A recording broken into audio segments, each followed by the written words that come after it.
I don't.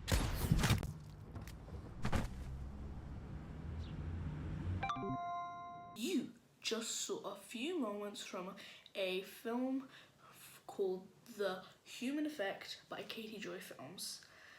They only shot that in 48 hours, and I'm going to teach you how to do it too. Now, we're not talking about pre-production. Pre-production is dead. We did that in the last episode.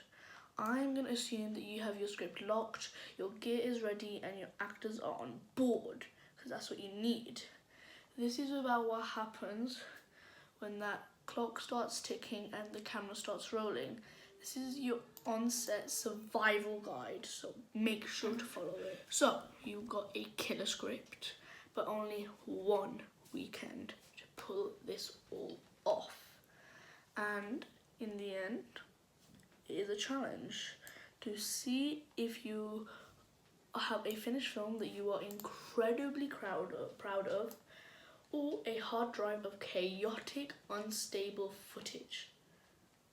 Let me tell you, the difference between success and failure is not about the camera, the budget, but it's how you manage the time on the set. So forget theory, this is practical, no fluff guide to navigating the beautiful chaos of a weekend shoot and making sure you get every single shot you need. Before anyone even thinks about yelling, rolling, or action, let's talk about the most important document for the next 48 hours, your schedule and shot list. If you do not have it, that's bad. This is basically like your Bible of a film, basically. And without it, you're just winging it. You're eating like a chicken nugget with a hot sauce that you don't even know how much spice it is. And trust me, you're gonna fall into the ground very, very quickly. A lot of filmmakers see the shot list as a checklist, but it's more than that. It's just it's like a strategic tool that you can use. And here's the problem: it solves decision fatigue. On a time-crunched set, every minute you waste debating what to shoot next is a minute you're not actually filming. Your battle plan completely eliminates that debate. For the weekend, you need to break down your script and group all your scenes by location. Do not shoot your film chronologically, like let's say this is in the kitchen, the first scene's in the kitchen, and then it's in the living room most of the time. You do the living room first most of the time, and then you do the kitchen at the end. Basically, yes. It's the most inefficient way to work, especially if you're filming over a couple days, which is what most filmmakers do anyways. And you should shoot everything that you need in one place that is available first before you even think about moving. This cuts down on travel and setup time, which are the two time killers in any production. And here's a little pro tip that will absolutely save you. Add buffer time. Something will go wrong. Everything will take longer than you think. A good rule of thumb is to double your estimate for any new setup. If you think a scene will take an hour to light and shoot, schedule 2 hours. Optimism is great, but it has a nasty habit of wrecking film productions. The buffer isn't a luxury, it's how you manage the invisible chaos. Right, now it's 8 a.m. on a Saturday, coffee is brewing in the machine, and so is the anxiety in your stomach or whatever. Your very first shot of the day sets the tone for the entire weekend. The setup will always take the longest, so plan at least 90 minutes before you even expect to roll the camera. This is where your team has to find its rhythm. A common mistake is trying to tackle the most complicated scene first just to get it out of the way. Now this will work, but don't do it. Start with the easy win. Those main, maybe even a little boring dialogue scenes that everybody really hates. should be your priority. It's much easier to simplify a big action sequence later on if you're running out of time, but these core scenes are the foundation of your story and they need to look good. Plus, it's best to shoot them before everyone gets completely exhausted. Here's your workflow for that first scene. Block first. Before a single light stand is touched, walk your actors through the entire scene. Figure out their movement, their actions. Blocking isn't just for framing, it dictates the energy of the entire scene. Light the blocking. Now that you know where your actors are going to be, your camera and lighting teams can finally work their magic. This stops the nightmare scenario where you set up the perfect lighting scheme only for an actor to move it and render it useless. Rehearse on camera, get a take or two, but don't chase perfection yet. This is just to iron out any technical kinks. Shoot for real. Now you go full performance mode. Look, clear and calm communication is everything. Your cast and crew will take their cues directly from you, the director.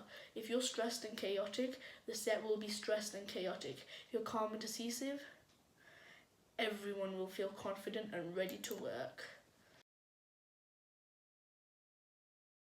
You found your groove, but now you're moving outside and you've got a new boss, the sun or the moon.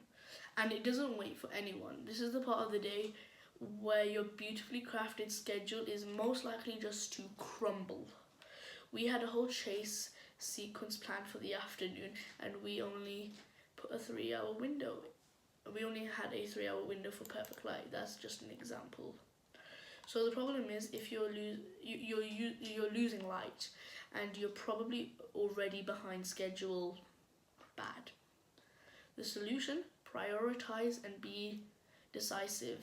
You should have scheduled your exterior scenes for the start of the day. That way, if the weather turns on you, you won't have an interior scene ready to go as a backup. You won't lose the whole day. When you get to that outdoor location, grab your vehicle establishing shots first. These are the shots that define the whole look of the scene and they depend on consistent lighting. Once you've got the wides locked in, you can move to your mediums and close-ups, which are easier to control or even cheat with some extra lights as the sun starts to go down. It's also critical to get all your shots facing one direction before you turn the camera around. Flipping 180 degrees means a totally new lighting setup, which can be a massive time suck. Okay, I know there's a ton of information, but mastering this on-set flow is what separates a finished film from a folder of broken dreams. If you're finding this actually helpful and it's giving you the confidence to actually tackle down your own weekend shoot, do me a huge favor and hit that like button. It really helps out the channel and tells YouTube that more filmmakers need to see this. And make sure you subscribe so you don't miss my next video where we're going to break down how to edit this entire thing in just 1 week. Let's be clear, a 48-hour film shoot is not the place of deep philosophical acting workshop. It's about getting the performance you need fast, though clear and effective communications. Your actors are the most powerful storytelling tool, but they can't read your mind. They have a mind of their own. Make sure you direct them properly. The problem, an actor fumbling a line or just isn't connecting with the emotion of a scene and you can feel the clock ticking louder and louder. If you have any of those analog clocks and they tick in the night, oh, it's so annoying. And this is the solution. Don't give them a vague result like be angrier. That's not something an actor can play. Give them a playable action, a verb. Instead of be angrier, try, your goal is to force him to admit he's wrong, or use that line to belittle her. This gives the actor a tangible objective, something they can actually do, and create a safe space for them. Pull your actors aside for notes. Don't just yell directions from behind the monitor. Respect their process. Some actors need a quiet moment before an intense scene, while others need to talk it through. Just ask them what they need. And hey, if a line of dialogue feels awkward every single time, be open to changing it. Trusting your actor's instincts often leads to a more natural and believable performance.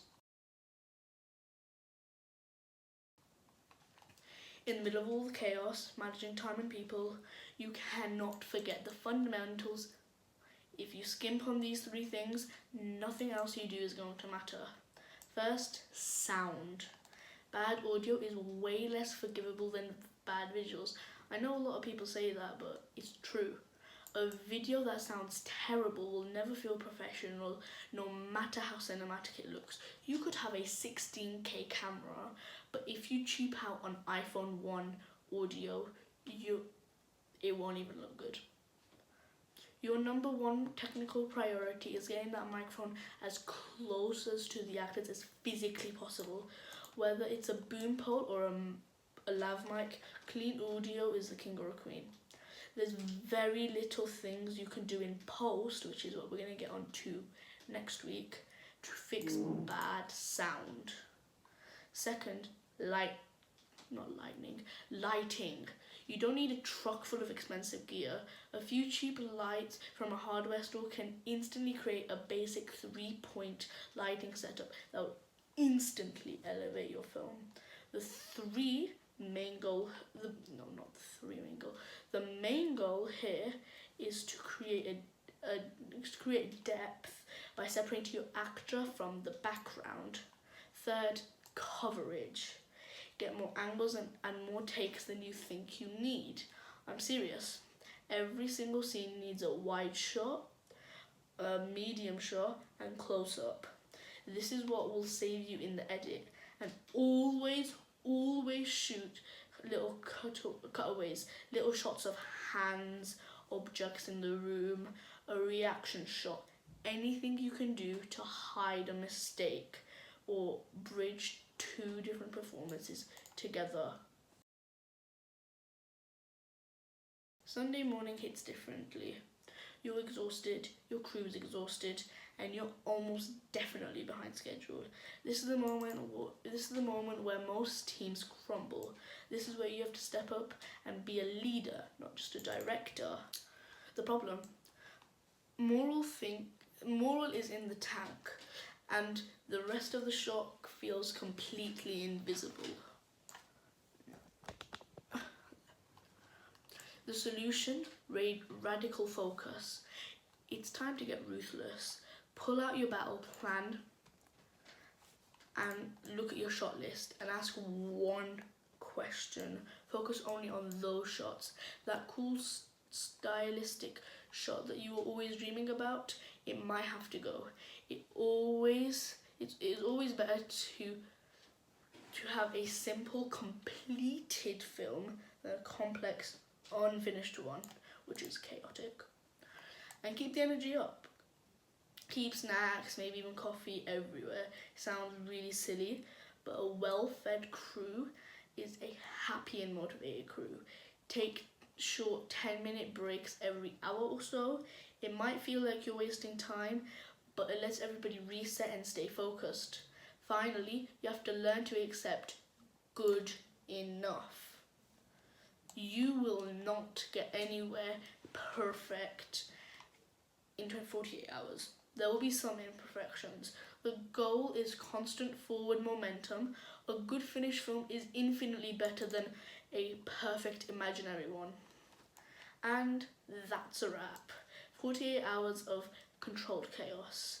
It's intense, it's exhausting, and it is honestly one of the most rewarded things you can do as a filmmaker. You've battled the clock, you've solved the problems, you never saw it coming, and you've pushed your creativity to its absolute limit. So let's quickly recap the keys to survival. First, your shot list and schedule are your lifeline. Plan it like crazy and add buffer time. Second, start day 1 with an easy win to build momentum and try to shoot your exteriors early. Third, direct actors with clear actionable verbs, not vague feelings. And finally, on day 2, when you're running on fumes, focus ruthlessly on only the essential shots and keep your team spirit up. And we went from just words on a page to a living, breathing short film, and now here's a better look at what Katie Joy Films were able to create in one weekend. At least I don't.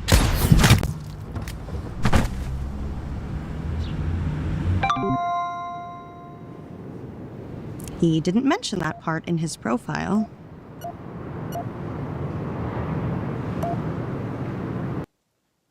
So, what are you waiting for? The idea you've been sitting on months doesn't need a massive budget or a month-long shoot. It just needs a weekend. Grab your script, grab your camera or your phone, and go make something. I would genuinely love to see what you create, so if you take the challenge, drop a link to your film in the comments down below. And for more practical filmmaking guides, just like this one, make sure you watch this video next. Now, go out there and shoot.